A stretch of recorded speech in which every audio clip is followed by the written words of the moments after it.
राम को लाए हैं वही ईडब्ल्यूएस लाए हैं और वही यूजीसी भी लाए हैं। फिर राम को लाने वाले से अब इतनी नफरत क्यों? आरक्षण से बस नौकरी मिल सकती है, बुद्धि नहीं मिल सकती। जातिगत टिप्पणियां की जाती हैं जिनके वजह से यह क्या कर लेती हैं, आत्महत्या कर ले। जय हिंद, जय भारत। तो आज हम बात करेंगे यूजीसी मतलब यूनिवर्सिटी ग्रांट्स कमीशन के बारे में। ये यूजीसी है क्या, यह क्यों विवाद के कारणों में चल रहा है, किस कारण से विवाद हो रहा है। आप जब भी न्यूज, ट्विटर, फेसबुक या कुछ भी खोल रहे होंगे तो आप सुन रहे होंगे कि यूजीसी रूल्स 2026 भेदभाव मिटाने का फार्मूला हुआ भारी। यूजीसी के नए नियम को दी गई चुनौती, यूजीसी एंटी डिस्क्रिमिनेशन 2026 के बारे में आज हम लोग बात करेंगे कि ये क्यों विवादों में पड़ा हुआ है। वीडियो के अंत तक बने रहिए क्योंकि हम लोग उस टॉपिक पर बात करेंगे आज जिसके वजह से सारा विवाद खड़ा है, और उस टॉपिक पर बात करेंगे कि किस तरह से यह विवाद खत्म हो सकता है। इसके बारे में आज हम लोग बात करेंगे। यूजीसी क्या है, आखिरकार ये यूजीसी है क्या? तो जो यूजीसी है यह एक सरकारी संस्था है जिसमें भारत के सभी यूनिवर्सिटी, विश्वविद्यालयों और कॉलेजों का यह क्या करता है, मान्यता देता है और उनके नियम कानून से बाधित रखता है कि कोई भी अपना मनमानी न करे।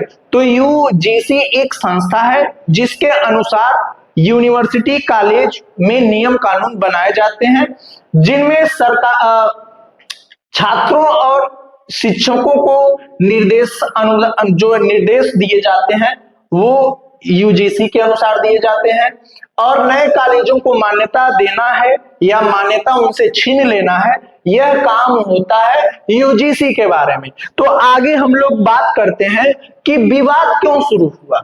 तो यूजीसी ने एक नियम कानून बनाया कि हर कॉलेज और हर एक यूनिवर्सिटी में भेदभाव ना हो, जैसे जात को लेकर, धर्म को लेकर, लिंग को लेकर भेदभाव ना हो, हर संख्या में इक्वल अपॉर्चुनिटी का सेंटर हो, इक्विटी हो। इसके बारे में यूजीसी ने एक स्वर्ण समाज के खिलाफ एक नियम बनाया, एक रूल रेगुलेशन बनाया जिसको लेकर विवाद चल रहा है। तो आगे हम लोग बात करते हैं विवाद का मुख्य कारण क्या है।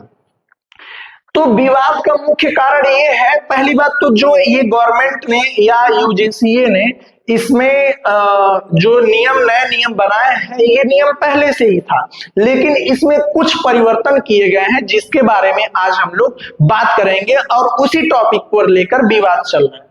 तो विवाद का मुख्य कारण क्या रहा है, सबसे पहली बात किया जाए तो ये जो नियम है ये जनरल कैटेगरी मतलब स्वर्ण समाज को लेकर है। कुछ सामान्य श्रेणी के छात्रों का कहना है कि नए नियम में झूठे शिकायतों के खिलाफ सुरक्षा नहीं, मतलब जो नए नियम बनाए गए हैं इसमें यदि कोई झूठा शिकायत है तो इसके खिलाफ कोई सुरक्षा का कोई भी प्रावधान नहीं है। अगर कोई गलत शिकायत करता है तो उसका सजा नहीं है, मतलब यदि कोई गलत शिकायत कर देता है तो उसके लिए कोई भी सजा नहीं है। इसके ऊपर विरोध हो रहा है। इससे छात्रों का डर लगता है कि नियम गलत तरीके से है या इस्तेमाल हो सकता है। और बात किया जाए कि इसमें चलिए ठीक है, कोई नियम कानून बना दिया गया तो उसके लिए कोई कमेटी या प्रतिनिधित्व करने वाला कोई भी नहीं है।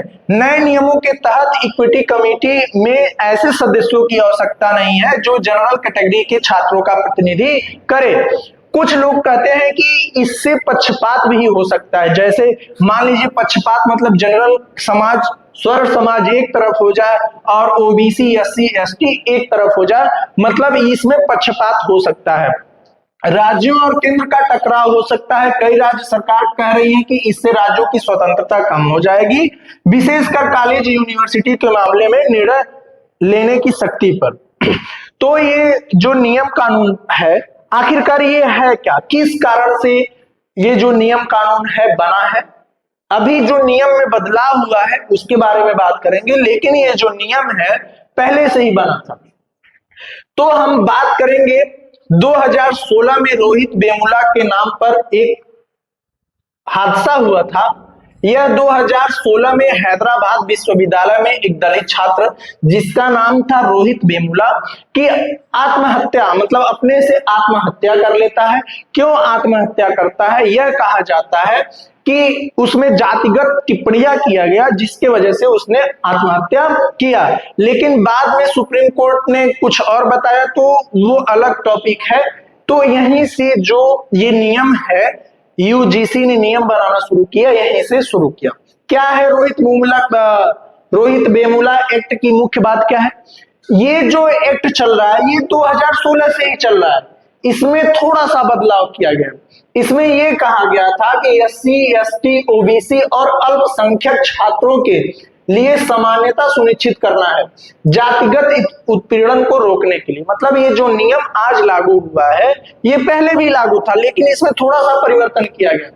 क्या सजा था? यदि किसी एससी, एसटी या ओबीसी के ऊपर कोई स्वर्ण समाज का व्यक्ति उसको ऊपर अपराध करता है तो उसको सजा के प्रावधान दिए गए थे। क्या? पहली बार अपराध करने पर 1 साल का सजा और 10,000 जुर्माना, और दूसरी बार करने पे 3 साल का जुर्माना और 3 साल की सजा और 1 लाख का जुर्माना था।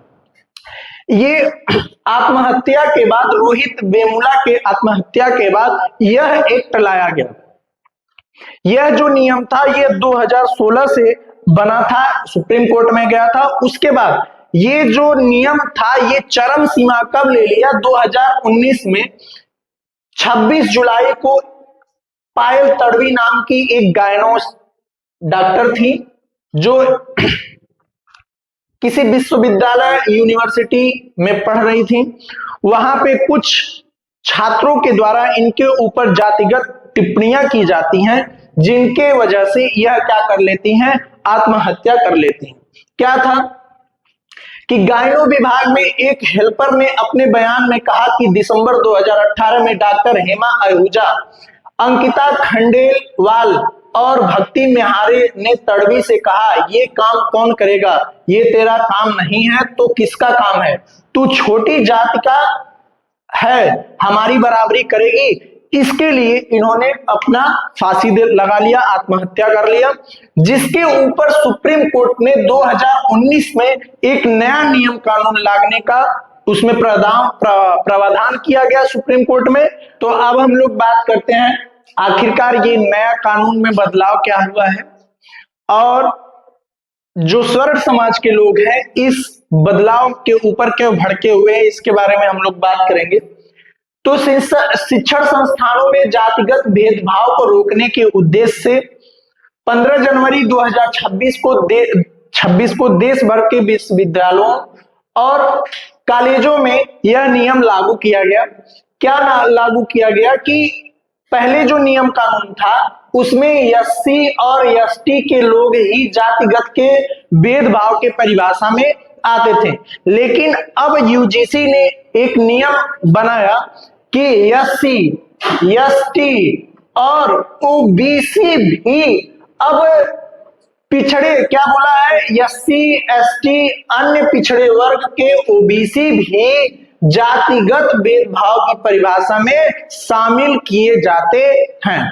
सबसे बड़ा जो विरोध का मुद्दा है यही है कि जो जातिगत भेदभाव का परिभाषा था उसमें सिर्फ और सिर्फ एससी और एसटी आते थे, लेकिन यूजीसी ने यह भी बता दिया कि अब इसमें एससी, एसटी और ओबीसी भी जातिगत भेदभाव की परिभाषा में शामिल किया जाता है।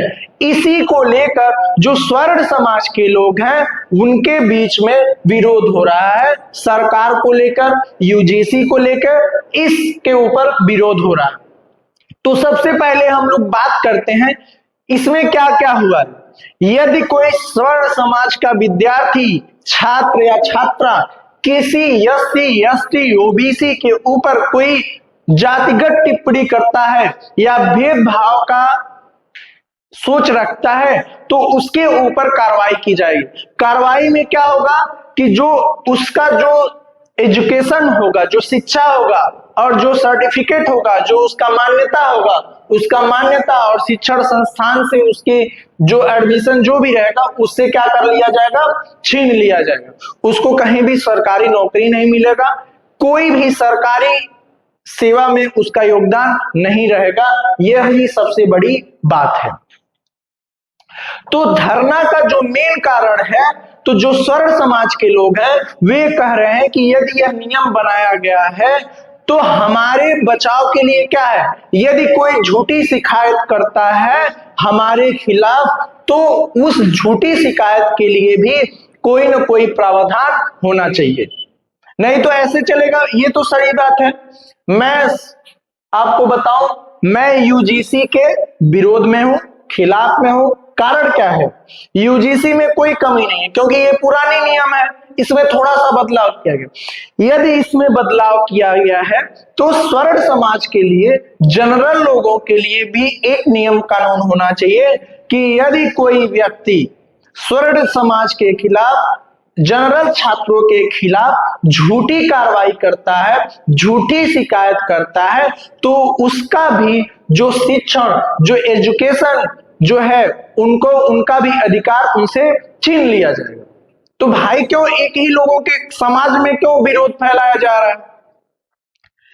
सिर्फ एक ही को अब ऐसे देखिए कैटेगरी में बांट दिया जा रहा है, जैसे ऐसे हो जा रहा है कि जनरल वर्सेस एससी एसटी ऐसे बन जा रहा है, एससी एसटी ओबीसी। तो ये जो नियम है ये समाज को दो भागों में बांटने का काम कर रहा है। मैं इस यूजीसी का विरोध करता हूं। यदि यूजीसी लाना है तो इसमें कुछ परिवर्तन कीजिए। यदि कोई झूठी शिकायत करता है तो उसके ऊपर भी उसी समान, जिस तरह से स्वर्ण समाज के बच्चों के ऊपर, छात्रों के ऊपर कार्रवाई होगी, उसी तरह से उस झूठा शिकायत करने वाले बच्चे के ऊपर वही कार्रवाई सेम टू सेम होना चाहिए। लोग हैं जो कुछ शब्द बोल दे रहे हैं, जैसे बोल रहे हैं जो राम को लाए हैं वही ईडब्ल्यूएस लाए और वही यूजीसी भी लाए हैं, फिर राम को लाने वाले से अब इतनी नफरत क्यों? और फिर बोला जा रहा है आरक्षण से बस नौकरी मिल सकती है, बुद्धि नहीं मिल सकती है। तो आखिरकार ये नफरत फैलाने वाले, समाज को बांटने वाले शब्द क्यों बोले जा रहे हैं? हम आप लोगों से रिक्वेस्ट करते हैं, प्रार्थना करते हैं, चाहे स्वर्ण समाज के लोग हैं, चाहे उसके एससी एसटी ओबीसी कोई भी समाज का व्यक्ति हो, कृपया व्यंग्य शब्दों का प्रयोग न करें क्योंकि इससे समाज में उपद्रवता फैलती है। हम आप लोगों से यही रिक्वेस्ट कर रहे हैं। हम भी समाज के हिस्से हैं, आप भी समाज के हिस्से हैं और आप भी समाज के हिस्से हैं। यदि समाज में व्यक्तित्व के ऊपर, किसी व्यक्ति के ऊपर टारगेट करके उसको कुछ बोला जाए तो समाज में नफरत फैलेगा। इसलिए कोई भी असामाजिक तत्व वाला शब्दों का प्रयोग न करें। मैं यूजीसी के खिलाफ हूं। इसमें और भी नियम जोड़े जा सकते थे जिसमें झूठी शिकायत को लेकर नियम बनाए जा सकते थे कि यदि कोई व्यक्ति झूठी शिकायत करेगा तो उसके ऊपर भी वही कार्रवाई उसके ऊपर भी की जाएगी। तो हमारा वीडियो यहीं पे खत्म होता है। जय हिंद, जय भारत, भारत माता की जय।